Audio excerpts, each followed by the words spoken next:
যত দিন বেশি আসে এটি কিন্তু আমাদের গুরুত্ব কম থাকে। যে জিনিস আমরা বেশি পাই সেটা কিন্তু কি থাকে, এর গুরুত্ব কম থাকে। যেমন দেখেন আমরা ঈদ উল ফিতর, ঈদ উল আজহা যেভাবে গুরুত্ব সহকারে আমরা আনন্দ উৎসব করি, জুমার দিনকে আমরা সেভাবে আনন্দ উৎসব করি না। অথচ এই জুমা সম্পর্কে, এই জুমাকেই কিন্তু সাপ্তাহিক ঈদ হিসেবে বলা হয়েছে। সাপ্তাহিক ঈদ, আমাদের সপ্তাহে একটা ঈদের দিন জুমার দিন। এই প্রথমে আমরা জানি জুমার গুরুত্ব কি, জুমাবারের গুরুত্ব ইনশাআল্লাহ কোনো কথা এসে যাবে। একটা করেছে দেখে যত দিন আছে 7টা দিন, 7টা তো সপ্তাহে, 7টা সর্বোত্তম দিন হচ্ছে কি জুমা। সবচেয়ে উত্তম, সবচেয়ে মঙ্গলময়, সবচেয়ে কল্যাণময়, সবচেয়ে ভালো উপকারী এই দিনটা হচ্ছে। কারণ হুজুর পাক সাল্লাল্লাহু আলাইহি ওয়াসাল্লাম বলেন খায়রু ইয়াউমিন তালাত আলাইহি শামসু ইয়াউমুল জুমআহ। যে হুজুর পাক সাল্লাল্লাহু আলাইহি ওয়াসাল্লাম বলেন এই দিন, যতগুলো দিন সূর্য উদয় হয়, দিন আসে, এই দিনের ভিতরে সবচেয়ে উত্তম দিন, সবচেয়ে কল্যাণময় দিন হচ্ছে কি জুমার দিন। কেন? ফিহে খুলিকা আদম, ফিহে খুলিকা আদম আলাইহিস সালাম। এই দিনেই হযরত আদম আলাইহিস সালামকে সৃষ্টি করা হয়েছে। কফিহে উদখিলাল জান্নাহ, এই দিনেই হযরত আদম আলাইহিস সালামকে বেহেশতে প্রবেশ করানো হয়েছিল। কফিহে উখরিজা মিনহা, এবং এই দিনেই আদম আলাইহিস সালামকে বেহেশত থেকে বের করে দেওয়া হয়েছে, বাইরে এসে দেওয়া হয়েছে। এইভাবে আরো আছে, এই দিনে কি আমাদের, আমি সেদিকে যাচ্ছি না, এতটুকু টাকা জুমার দিন আমরা একটা পাইলাম, সবচেয়ে সর্বোত্তম দিন হচ্ছে এই জুমার দিন। দ্বিতীয় হচ্ছে যত দিন আছে এই দিনে শুধু উত্তম নয়, দিনের সর্দার, সমস্ত দিনের নেতা। হুজুর পাক সাল্লাল্লাহু আলাইহি ওয়াসাল্লাম এই সম্পর্কে অনেক মর্যাদা বর্ণনা করেছেন। তার একটা বলছেন হুজুর পাক সাল্লাল্লাহু আলাইহি ওয়াসাল্লাম বলেন قال رسول الله صلى الله عليه وسلم ان يوم الجمعه سيد الايام। এই জুমার দিন সমস্ত দিনের সর্দার, সমস্ত দিনের নেতা। আমরা নেতা বলে সভাপতি, অর্থাৎ দিনটা হচ্ছে কি, আমরা যত দিন আছে এই দিনের সবচেয়ে কি আমাদের লিডারকে এই জুমার দিন। ওয়া আযামুহা ইনদাল্লাহ, আল্লাহর নিকট সবচেয়ে মহান, সবচেয়ে বড়। ওয়া হুয়া আযামু ইনদাল্লাহ মিন ইয়াউমিল আযহা ওয়া ইয়াউমিল ফিতর, এবং আল্লাহর নিকট এই জুমার দিন ঈদুল ফিতর, ঈদুল আযহার থেকেও বেশি মর্যাদাবান, বেশি বড়, বেশি মহান। দেখেন আমরা এই ঈদের দিনকে যেভাবে ইজ্জত করি, যেভাবে সম্মান করি, যেভাবে আনন্দ উৎসব করি, আমরা শুধু জুমাবারকে সেইভাবে আনন্দ উৎসব করি। কথা যদি আমরা চলে আসতে দেখেন, অর্থাৎ ঈদের দিন হলে আমরা এইভাবে কাপড় করে আসতাম, প্রত্যেকে সুন্দর সুগন্ধি করে। যাই হোক, 3 নম্বরে হুজুর বলছেন এটি হচ্ছে ঈদের দিন, পরিষ্কার করছে, এগুলো গোপন নেই। হযরত আবু বকর রাদিয়াল্লাহু তাআলা আনহুকে উদ্দেশ্য করে বলতেছেন, ইয়া আবু বকর, হে আবু বকর, শুনে নাও, লিকুল্লি কওমিন ঈদা, প্রত্যেক সম্প্রদায়ের জন্য এটা কি আছে, ঈদ আছে। যেমন হিন্দুরা বিভিন্ন উৎসব পালন করে না, মুসলমানদের বাহাদা ঈদ না, এবং এইটি হচ্ছে আমাদের ঈদ, এই জুমার দিন। জুমার দিন আমাদের কাছে ঈদের সমতুল্য। হুজুর পাক সাল্লাল্লাহু আলাইহি ওয়াসাল্লাম এটাকে ঈদ হিসেবে ডাইরেক্ট পরিষ্কার করে দিয়েছেন যে জুমার দিন ঈদের দিন। এখন আমরা জানলাম যে জুমার দিনের মর্যাদা আরো আছে, আমরা ওদিকে যাব না। এই জুমার দিনে আমাদের করণীয় কি, আমরা কি করব? আমরা শুধু যে নামাজ পড়তে আসবো, আবার নামাজ পড়ে চলে যাবো, এত তো কিসে আছে না? আমাদের কিছু শুরুর থেকে, এই দিনের ফজরের থেকে আমাদের জন্য কাজ। এই দিনের জন্য হুজুর পাক সাল্লাল্লাহু আলাইহি ওয়াসাল্লাম অনেক আমল করেছেন। তবে আমি আপনাদের সামনে 15টা আমল বলার চেষ্টা করব। এছাড়া আরও আছে যেগুলো আমাদের প্রত্যেকের এই দিনে আমাদের কি করা উচিত, জুমার দিনে পালন করা উচিত, যে আমরা প্রত্যেক মুসলমানের এই দিনটাকে খেয়াল করা উচিত। সর্বপ্রথম হচ্ছে ফজরের জামাত। এই জুমার দিনে ফজরের নামাজ জামাত আদায় করা।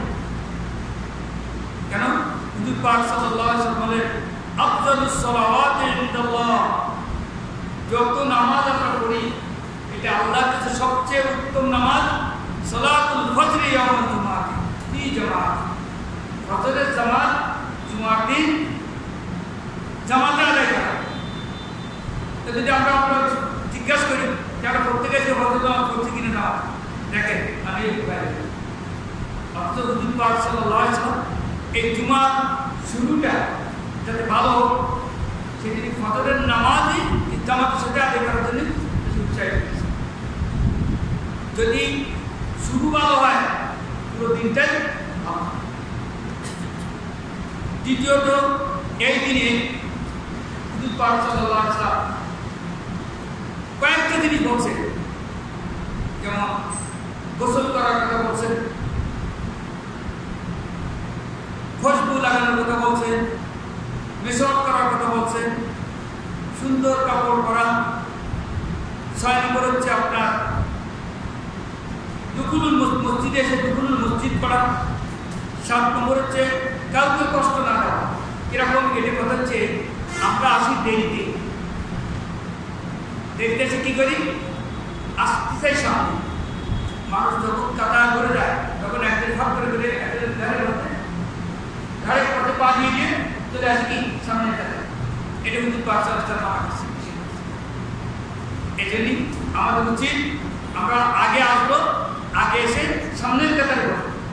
যেহেতু মসজিদে আসার নিয়ম কি, এসে বসতে হবে যে আপনার সর্বপ্রথম সামনের কাতার থেকে সামনের কাতার করে গেলে দ্বিতীয় কাতার, দ্বিতীয় কাতার করে গেলে তৃতীয় কাতার, তৃতীয় কাতার করে গেলে চতুর্থ কাতার। কিন্তু আমরা কি করি, আমরা শুরু করি আগে আসলেও আমরা অতি খুশি।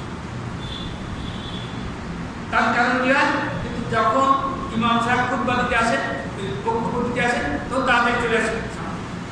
যদি লোক ঘর হওয়া থাকে ডিঙ্গায় গাড়ির পরে পা দিয়ে দেখেন হাদিস, এই সবগুলোর হাদিস এক হাদিস বলছেন, ক্বালা রাসূলুল্লাহ সাল্লাল্লাহু আলাইহি ওয়াসাল্লাম, মানিদ তাসালা ইয়াউমাল জুমআহ, যে ব্যক্তি জুমার দিন গোসল করে, ফামাসসা মিন তিবিহি, এবং সে কি করে, খুশবু লাগায়, ইমকানে দাও তার কাছে থাকে। দেখেন খুশবু যদি না থাকে তাহলে আপনি কিনে এনে লাগানোর তো দরকার নেই। যদি আপনার ব্যবহার করে তাই কি করে বলছে যে খুশবু লাগাবেন, সুগন্ধি লাগাবেন। ওয়ালাবিসা মিন আহসানি সিয়াব, এবং সুন্দর কাপড়, নতুন কাপড়ের কথা বলা হয় না। দেখেন কথাটা খেয়াল করবেন, হুজুর বলছেন সুন্দর কাপড়। যদি আপনার পুরোনো কাপড়ও হয় তাহলে পরিষ্কার পরিচ্ছন্ন কাপড় করে আনবেন, ময়লা কাপড় নিয়ে আসবেন। এটা আমরা সেরা জামা কোটটা সেরা থাকবো, জামা সেরা হওয়া কিন্তু কি লাগবে, পরিষ্কার লাগবে, সুন্দর। সুন্নাহ খরজা হাত্তা ইয়াতিয়াল মসজিদ, তারপরে সেখান থেকে বাইরে মসজিদে আসে। তারপর কি করবে, ফায়ার কাউ রাকাতাইন ইবাদা, এবং সে আসে 2 রাকাত নামাজ পড়ে মসজিদে এসে। তারপরে কি করবে, ওয়ালাম ইউজি আহাদা, এবং সে কাউকে কষ্ট দিবে না। এটা হচ্ছে 7 নম্বর, কাউকে কষ্ট দিবে না। কষ্ট মনে হলে ডিঙ্গে আসে সামনে আসে। 8 নম্বর, যখন ইমাম সাহেব বক্তব্য দিবেন চুপ থাকবে। ওয়া আনসাতা সুম্মা আনসাতা ইজা খরাজা ইমাম, যখন ইমাম বাহিরে ইমাম বক্তব্য দিবেন তখন কি করবে, সে চুপ থাকবে, কথা বলবে না। হাত্তা ইউসাল্লি, ততক্ষণ সে নামাজ পড়ে। এই কাজগুলো করলে, এই যে 8টা কাজের কথা বলা হয়েছে, এই কাজগুলো হলে কি হবে, এটি কি হবে? তার জন্য কাফারা হবে, গুনাহ মাফের ওসিলা হবে। এই জুমা হইতে আগামী জুমা, এক জুমা হইতে অন্য জুমা পর্যন্ত তার মাঝে যে কি করছে সে সবিরা গুনাহ করবে, এগুলো যদি তার কি হয়ে যাবে? কাফারা হবে, ক্ষতিপূরণ হবে। আল্লাহ মাফ। দেখেন কতগুলো কাজ করছে। এখানে আরেকটা কথা বলছে, আলিয়াস্তান না এবং সে মিশক, এদিন জুমার দিনে মিশক করা উচিত, সুন্নাত। এইগুলো কাজ সবসময় করতে। 9 নম্বর, রসুলের উপর দরুদ পড়া, বেশি বেশি করে দরুদ পড়ে। কারণ দরুদের ফজিলত অন্য সময় তো আছে, আপনারা প্রত্যেকেই জানেন যে একবার যদি কোনো ব্যক্তি মান সাল্লা আলাইয়া মাররাতা, যদি কোনো ব্যক্তি আমার উপর একবার দরুদ পড়ে, সাল্লাল্লাহু আলাইহি আশরা মাররাত, তারপর কি করে 10 বার দরুদ পড়ে, আর কি করে তার 10টি গুনাহ মাফ করে দেয় এবং তার 10টি দরজা মর্যাদা বাড়ায় দেয়। একবার যদি আপনি শুধু কি করেন, হুজুর পাক সাল্লাল্লাহু আলাইহি ওয়াসাল্লাম দরুদ পাক, দরুদ দিয়ে আমরা বলতে দরুদ তো আমাদের না, আল্লাহুম্মা সাল্লি আলা সাল্লাল্লাহু আলাইহি ওয়াসাল্লাম, এটা সবচেয়ে ছোট কি সাল্লাল্লাহু আলাইহি ওয়াসাল্লাম। এটা কি সবাই পারেন না? সবাই এটা বেশি করে পড়বেন। আপনার ওই যে আল্লাহুম্মা সাল্লি আলা সাইয়্যিদিনা মুহাম্মদ ওয়া আলা আলিহি পড়তে আমরা পারি না অনেক সময়, এটার আপনার তো দরকার নেই। সঙ্গে কি আল্লাহুম্মা সাল্লি ওয়া সাল্লিম ওয়া বারিক, এটাও আল্লাহুম্মা সাল্লি ওয়া সাল্লিম ওয়া বারিক আলাইহি, অথবা সাল্লাল্লাহু আলাইহি ওয়াসাল্লাম, এটাও বলতে পারেন। অথবা কি আল্লাহুম্মা সাল্লি আলা, দরুদ ইব্রাহিম যেটা আছে, যাদের সময় আছে যারা জানেন, আল্লাহুম্মা সাল্লি আলা মুহাম্মাদ ওয়া আলা আলি মুহাম্মাদ কামা সাল্লাইতা আলা ইব্রাহিম ওয়া আলা আলি ইব্রাহিম ইন্নাকা হামিদুম মাজিদ, আল্লাহুম্মা বারিক আলা মুহাম্মাদ ওয়া আলা আলি মুহাম্মাদ কামা বারাকতা আলা ইব্রাহিম ওয়া আলা আলি ইব্রাহিম ইন্নাকা হামিদুম মাজিদ। যেটা আমরা নামাজে বলি, দরুদ শরীফে নামাজে আত-তাহিয়াত, তাশাহুদের পরে যে আমরা দরুদ শরীফ, ওইটাকে দরুদ ইব্রাহিম বলা হয়। কিন্তু আমরা অনেকেই জানেন যেগুলো নামাজে পড়ি ওখানে নির্দিষ্ট রাখেন, মানে ওখানেই করতে হবে, আপনারা বলা যাবে না, এরকম কিন্তু না। আমি যে কোনো সময় এই দরুদ ইব্রাহিম, যে কোনো সময় দরুদ শরীফ ওই যে শুধু নামাজে তাশাহুদের পরে পড়তে হবে, প্রথম বৈঠকে এরকম কোনো, দ্বিতীয় বৈঠকে এরকম কোনো কথা নেই।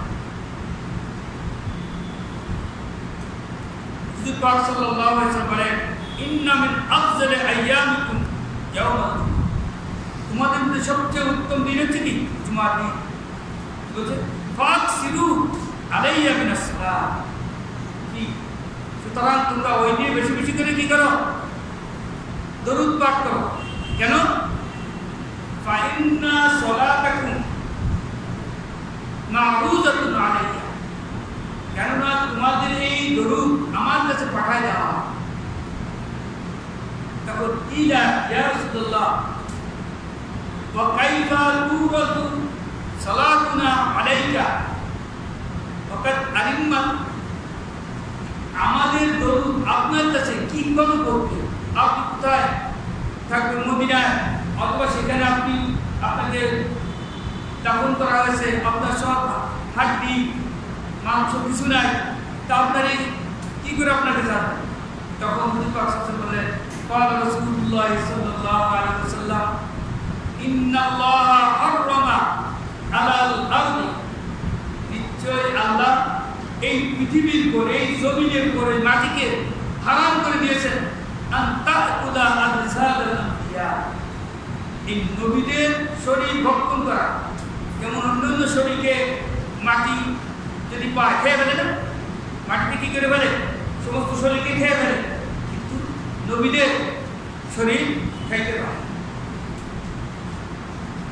অন্য হাদিসে আরো বর্ণনা আছে, দেখেন হুজুর পাক সাল্লাল্লাহু আলাইহি ওয়াসাল্লাম বলেন, ইন্না লিল্লাহি মালাইকাতা, নিশ্চয় আল্লাহ এতগুলো ফেরেশতা নির্ধারিত আছে, সাইয়াহিনা ফিল আরদ, যারা জমিনের বিভিন্ন জায়গায় ভ্রমণ করে, টহল দেয়। যেটা আমাদের দেশে পুলিশ আছে না, সেন্ট্রি পুলিশ যারা থাকে টহল দেয় না, রাত্রে সমানে কোনো টাইম টেবিল নেই, সারাদিন সারা রাত রাস্তায় ঘুরতে থাকে, এলাকায় ঘুরতে থাকে, যাতে কোনো অসামাজিক কার্যকলাপ, যাতে কোনো অন্যায় কার্যকলাপ না হয়, এগুলো তারা আল্লাহরও তত কি আছে, ফেরেশতা আছে, তারা কি করে বিচারণ করে, কি করে ইউবাল্লিগুনানি মিন উম্মাতিস সালাম, তারা আমার উম্মতে যদি আমাকে কেউ সালাম দেয়, আমাকে আমার উম্মতের মধ্যে হতে কোনো ব্যক্তি যদি সালাম দেয় আসসালামু আলাইকুম সাল্লাল্লাহু রাসূলের উপর দরুদ পড়ে দেখি ইউবাল্লিগুনানি, সে আমার উপর কি করে পৌঁছায়, ওই ফেরেশতা আমার কাছে আসলে তখন কি করে পৌঁছে দেয় মিন উম্মাতিস সালাম। এই জন্য তোমরা যদি দরুদ পড়ো, তোমরা যদি আমার উপর সালাম পেশ করো, তাহলে আমি এগুলোই মদিনায় থেকে এগুলো শুনতে পাই এবং তার সব, এবং এখানেই আমি তার ক্ষমতা করি। তাই আমরা প্রত্যেকে এই জুমার দিন হুজুর পাক সাল্লাল্লাহু আলাইহি ওয়াসাল্লাম কি বলছেন, বেশি বেশি করে তোমরা কি করো, আমরা বলি এগুলো এগুলো আমল আমি বলছি সর্বপ্রথম আমি বলছি কি জুমার নামাজ, জুমার দিনে ফজরের নামাজ আমরা জমা দেব, অন্য সময় তো পড়বই, বিশেষভাবে জুমার দিন বেশি করে পড়ব, যে ফজরের পড়া হয়েছে। 10 নম্বর হচ্ছে কি সূরা কাহাফ, এই জুমার দিনে সূরা কাহাফ পড়া। সূরা কাহাফ কিন্তু আমরা এগুলো জানি না, এগুলো পড়ব একটা কথা, যদি মুখস্থ না পেতে দিতে পড়বেন, শোনার পরে আছে সূরা কাহাফ, এটা আপনি প্রত্যেকে পড়ার চেষ্টা করবেন। কারণ বলা আছে قال رسول الله صلى الله عليه وسلم من قرأ سورة الكهف في يوم الجمعة, যে ব্যক্তি জুমার দিন সূরা কাহাফ পাঠ করবে, আযাআ লাহু মিনান নূর মা বাইনাল জুমাতাইন, আল্লাহ রাব্বুল আলামিন তার দুই জুমার মাঝখানে সমস্ত দিনগুলো, অর্থাৎ শনিবার, রবিবার, সোমবার, মঙ্গলবার, বুধবার, বৃহস্পতিবার, এই যে 6টা দিন আছে, এই সব দিনগুলো আল্লাহ তার জন্য আলোকিত করে দিবেন। আজ দেখেন সরকার সব জায়গায় আলোকিত বাংলা করার জন্য কি উঠে পড়ে গেছে, বাংলাদেশে কি করবে, আলোকিত করবে। আলোকিত মানে কি, আলোকিত নাকি না, অর্থাৎ এমন কাজ করবে যাতে করে সবাই আনন্দ খুশি থাকে, দেশের শান্তি প্রতিষ্ঠিত হয়, এইটাকেই কি বলা যায়। যাই হোক, সূরা এই দিনে সূরা কাহাফ পড়ার জন্য কিছু বলা হয়েছে। না হচ্ছে আপনার বিশেষভাবে এই দিনে একটা খুশিয়াত, বিশেষ অফার, বিশেষ বোনাস আল্লাহ রাব্বুল আলামিন এই দিনে দিয়েছে। দেখেন আমাদের দেশে আজকাল এই যারা মোবাইল ব্যবহার করে সিমের জন্য বিশেষ অফার দেয়, যদি এই মনে করেন 1 টাকা দিয়ে আপনি একটা কি করেন, ওই ফ্ল্যাক্সি লোড করেন অথবা ইজি লোড করেন অথবা টাইট অফ করেন, এগুলো যদি করেন তাই এতটা বোনাস, এটা বলে না এতগুলো ফ্রি। আর যদি একটা সিম কেনেন, সিমের দাম 25, সিম ফ্রি, আরো বোনাস দিলে কি 300 টাকা 200 টাকা এরকম দিয়ে দেয়, এটা একটা অফার থাকে।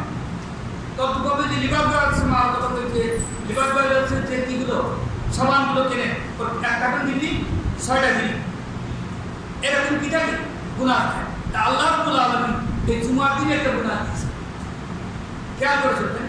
বুখারী শরীফ হাদিস, এটা কোনো শিক্ষা না। আবু হুরায়রা রাদিয়াল্লাহু তাআলা, হযরত আবু হুরায়রা রাদিয়াল্লাহু তাআলা বলেন, قال رسول الله صلى الله عليه وسلم, হুজুর পাক সাল্লাল্লাহু আলাইহি ওয়াসাল্লাম বলেন, ইযা কানা ইয়াউমুল জুমআহ, যখন জুমার দিন হয়, ওয়াকাফাতিল মালায়েকাতু আলা বাবিল মসজিদ, তখন ফেরেশতারা একদল ফেরেশতা আছে এই মসজিদের গেটে দাঁড়ায়। কথা খেয়াল করে শুনবেন, যখন জুমার দিন হয় তখন আল্লাহর পক্ষ থেকে একজন ফেরেশতা এসে, যে কয়টা দরজা থাকে সেই কয়টা দরজা ফেরেশতা এসে গেটে দাঁড়ায়। কি করে তারা, ইয়াকতুবুনা আউওয়ালা ফাদল, তারা লিপিবদ্ধ করে কে আগে আসছে, আগের জন তারপর, আগের জন তারপর, এইভাবে কে আগে আসছে, তারপরে কে আসছে, তারপরে কে আসছে, আউয়াল বা আউয়াল, একের পর এক এরকম সিরিয়াল কি করতে থাকে, লিখতে থাকে। কি করে? শুধু খালি লেখে না, মুহাদ্দিরু, যে ব্যক্তি সর্বপ্রথম আসবে, কাল্লাতি ইয়াদি বদনা, যদি যে ব্যক্তি সর্বপ্রথম এই মসজিদে ঢুকবে, ওই ফেরেশতারা তার আমল নামায় একটা উট কুরবানি করলে যে সওয়াব হয়, একটা উট দান করে দিলে যে সওয়াব হয়, তার আমল নামায় সেই সওয়াব লেখা হবে। কত বড় কথা, এটা প্রভাব না? এই জুমার দিন আমি কিছু না, খালি আসতেছে, কোনো পয়সা খরচ করবেন না, কোনো টাকাও দিবেন না, এমনি শুধু আপনার আমল নামায় এটা বুখারী শরীফে হাদিস, এটা কোনো এমনি হাদিস না।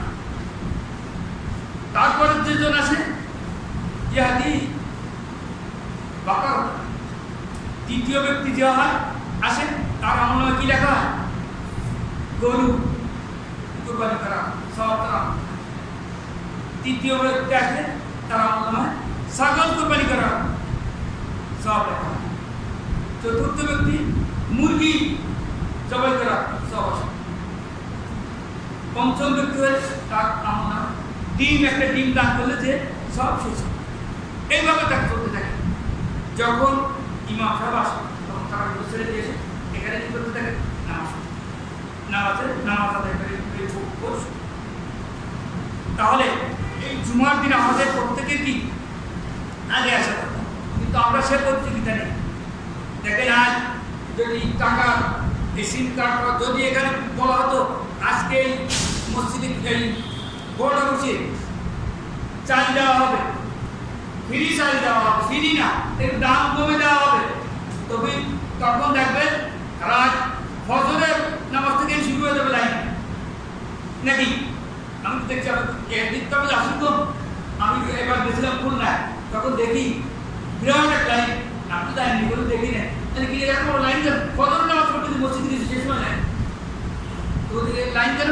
কত রাস্তা লিখে ভিজিয়ে কত তুলেই আছে, চাল দেবে, কত ধরনের চাউল আছে, তাই আজকে চালটাই নেওয়ার জন্য সামান্য টাকা দিয়ে 30 টাকা না 10 টাকা দিয়ে কিনতে হয় কেজি করে। তারপরেও কি আমরা লাইন দিয়ে বসে থাকি? আর এগুলো ফ্রি, আল্লাহ রাব্বুল আলামিন আমাদের ফ্রি দেবেন, তারপরেও কি আমাদের মসজিদে আলো সম্পূর্ণ দেরিতে। অথচ সাহাবীরা কি করছে? ইজা নুদিয়া লিস-সালাতি মিন ইয়াউমিল জুমআহ, এই আযান যখন সাহাবীদের সামনে বলা হলো এই জুমার নামাজের আযান দেওয়া হয়, তখন তারা মসজিদে যেত। এই আয়াত যখন নাযিল হলো, তাদের অবস্থা কি?